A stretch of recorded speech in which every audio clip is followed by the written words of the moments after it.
Good day, class. May I request everyone to stand up for our opening prayer. Let us pray for the callings in the name of the Father, and of the Son, and of the Holy Spirit. Amen. Our Father, who art in heaven, Hallowed be thy name, thy kingdom come, thy will be done, on earth as it is in heaven. Give us this day our daily bread, and forgive us our trespasses, as we forgive those who trespass against us. And lead us not into temptation, but deliver us from evil. Amen. Our Lady of the Assumption, Lead us closer to Jesus, your Son. Amen. Thank the Father, the Son, the Holy Spirit. Amen. Okay, good morning, class. Good afternoon. Good morning. Okay. So I'm Teacher Shaira. I am Kimberly.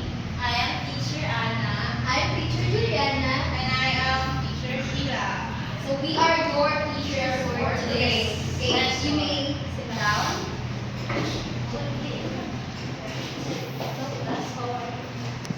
Hello class, how are you? We're fine, teacher. So today,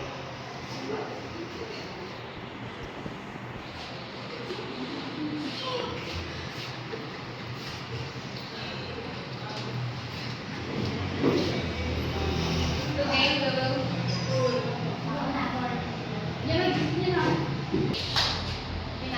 So today, before we discuss our lesson, we will have a motivation first.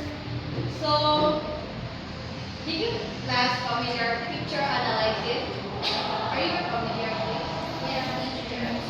Now, instructions. The class will divide it into 3 groups.